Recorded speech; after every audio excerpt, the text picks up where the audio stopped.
Good part of the day, everyone. Today we are going to start with you our third lesson, and I hope you are enjoying the process of learning English. Hammaga salom. Umid qilamanki siz ingliz tili o'rganish jarayonidan zavq olyapsiz. Our today's lesson is going to be based on listening and writing. Bugungi darsimiz listening va writing bosqichlariga bag'ishlangan bo'ladi. Alright, so let's get started.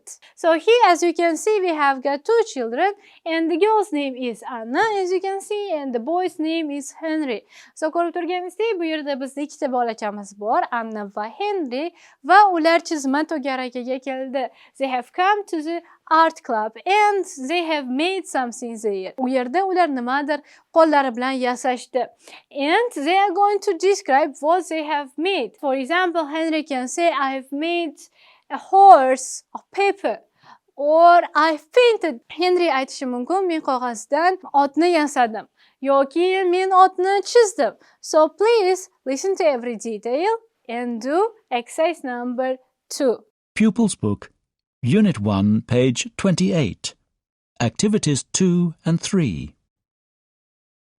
Art club was really good this week. We made puppets.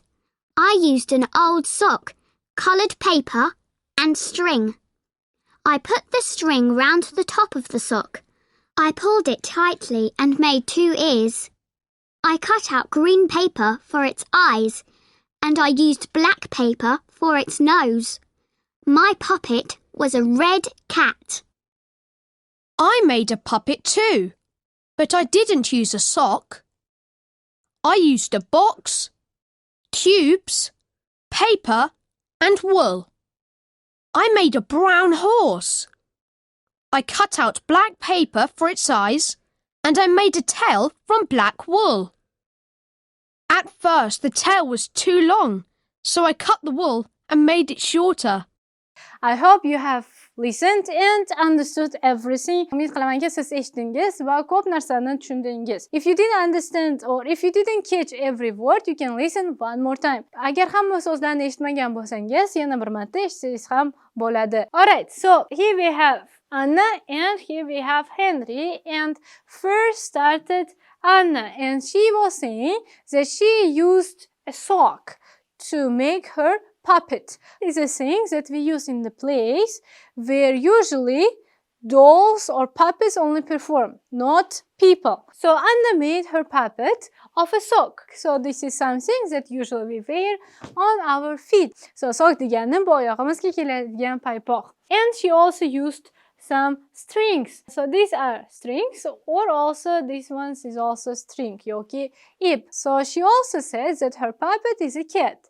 So this is not a horse. Horse made Henry and Anna made a cat. So can this be the answer? No. Why? Because it's not made of sock. So can this be the answer? Probably not. Why? Because she says that her puppet is red, not black. Its nose is black, not its body. Bu javob bo'lishi mumkinmi? Yo'q. Nimaga? Chunki Anna aytdiki, uning qo'g'irchog'i qizil, qora emas. Uning burni faqat qora edi. What letter will we write here? F. So Anna made a puppet and the picture F. So if we talk about Henry, he says that he made a horse and its color is brown. So this is not the correct answer. So he used brown paper. He said paper is qog'oz. And he also used box. So now we are going to listen one more time, and while listening, now pay attention to the words that they are using. So in exercise number 3, what you have to do, you have to spot these words. So while listening, please try to find the words that are written here. Eshitayotganingizda mana shu so'zlarni topishingiz kerak. Identify, so let's together identify the translation as well as definition. As you remember, I told you, do not learn the words only with the translation, but with their meaning, with their... So puppets are dolls which are used in plays. Puppets, bu qo'g'irchoqlar pyesalarda ishlatiladigan. So string, this is a rope, yoki ip. Next one, eyes, you know. Tubes are these little things, kichkina trubochkalar. Next word is wool. If people have skins, animals also have their skins, and this is called wool. Agar odamlarda o'zini teri bo'lsa, hayvonlarda ham shunga o'xshagan teri bor va u degani jun. And the last one is too long. Can you please tell me what's the meaning of and juda ham uzun degani? So now please listen again and try to catch or spot these words. Pupils Book, Unit 1, page 28. Activities 2 and 3. Art club was really good this week. We made puppets. I used an old sock, coloured paper and string. I put the string round the top of the sock. I pulled it tightly and made 2 ears. I cut out green paper for its eyes and I used black paper for its nose. My puppet was a red cat. I made a puppet too, but I didn't use a sock. I used a box, tubes, paper and wool. I made a brown horse. I cut out black paper for its eyes and I made a tail from black wool. At first the tail was too long, so I cut the wool and made it shorter. And I will ask you one very short and let me ask you one question. What did Henry use the wool for? Henry woolni yoki junni nima uchun ishlatdi? Yes, of course. This is tail. So Henry used wool for the horse's tail, but it was too long, that's why he cut it. Now, please try to retell by yourself without my help what you have understood from this listening. Retelling is very much important, as I always tell you. It helps you to develop your speaking skills. Endi biz siz bilan fonetika bosqichiga o'tamiz. Now we are going to move with you to the phonics. Now we are going to talk with you about phonics. As I have already mentioned, how the words pronounced is very much important. Why? Because you might get into a little bit uncomfortable or embarrassing situation if you say the words, for example, instead of dangerous, you might say dangerous, and it will be, a little bit embarrassing for you. So, aytib ketganimdek, so'zlarning tanaffusi juda ham muhim. Chunki siz biroz noqulay holatga tushib qolishingiz mumkin agarda siz dangerous so'zning o'rniga dangerous desangiz. Bu juda ham, kulgili holat bo'lishi mumkin. So, please pay attention how the words pronounce it. How you can check the pronunciation of the word. Just whenever you search for a word, do not check only its translation and definition, but please make a habit checking its pronunciation as well. Qanaqa qilib siz so'zni tanaffusini tekshirsangiz bo'ladi va qanaqa qilib uni yodlab qolishingiz mumkin. Qachonki siz so'zni tarjimasini yoki ma'nosini qidirayotganingizda, xuddi shu vaqtda ham uning tanaffusini ham tekshiring. So now we are going to talk about double O, and as you know, usually it's pronounced as U. For example, this is Anna's book. However, almost in every English rule, we have its own but. And with the words door and floor, we don't say door. A lot of students say, open the door, please. Or this is wooden floor. No, it's wrong. We don't say door, we say door. Please open the door. Or this is a wooden floor. So, please remember these two words.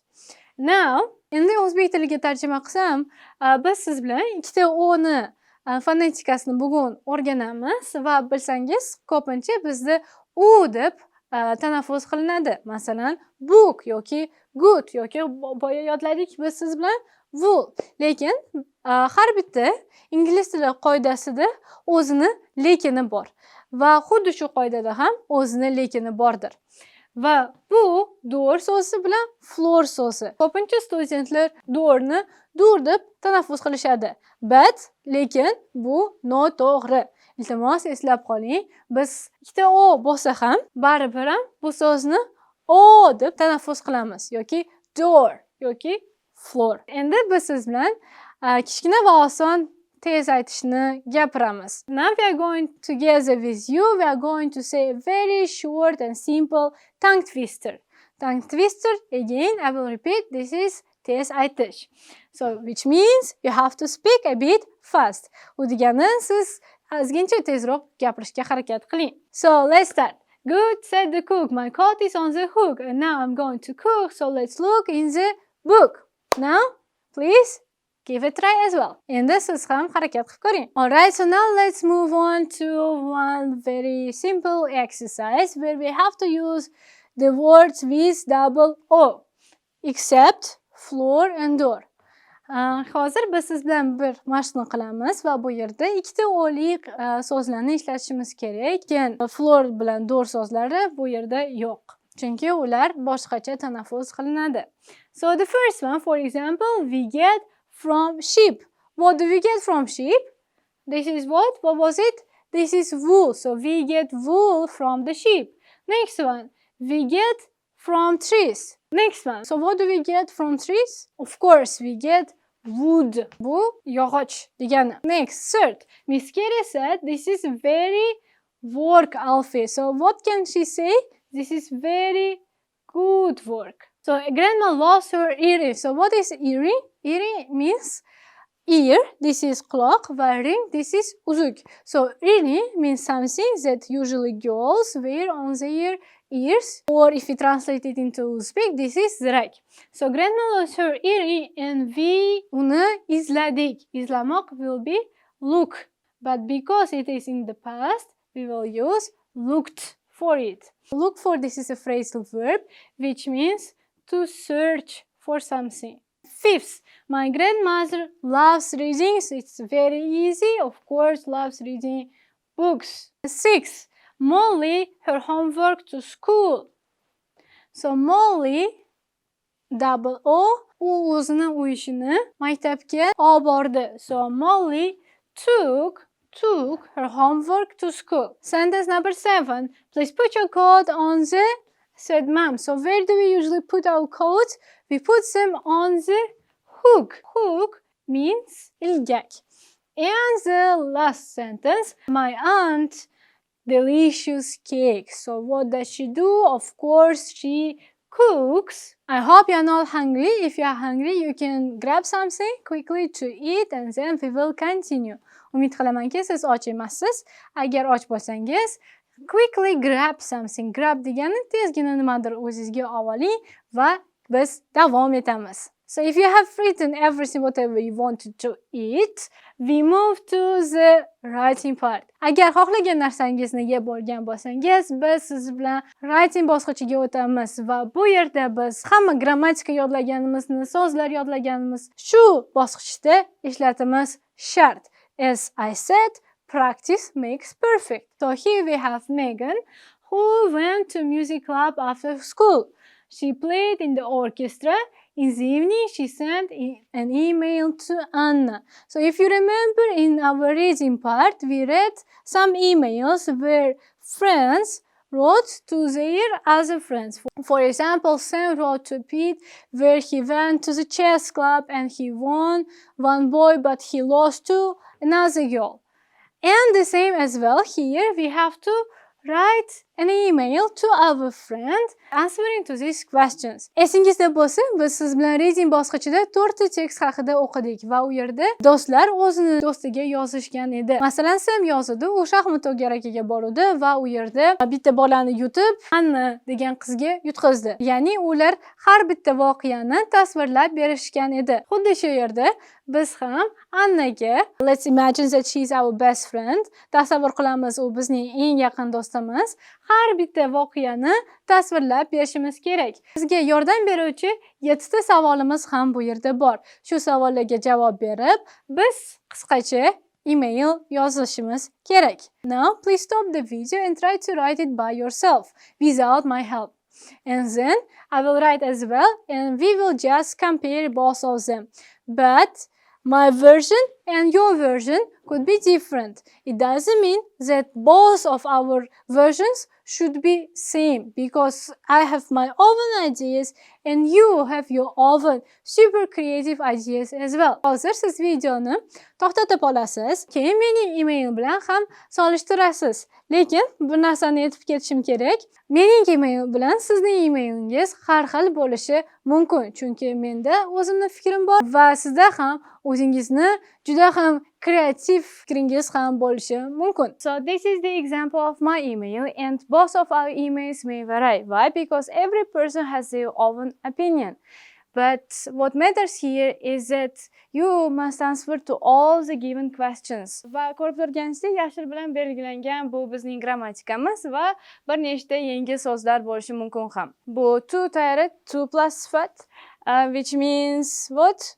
Of course, very much. And of course we have past simple like said, played, did not, go, and others. And also we have here new vocabulary which you might not know, but if you know, this is perfect. So bu yerda bizda yangi so'zlar ham bo'lishi mumkin. Agar bilsangiz bu so'zlarni, bu juda ham zo'r. So this is supportive.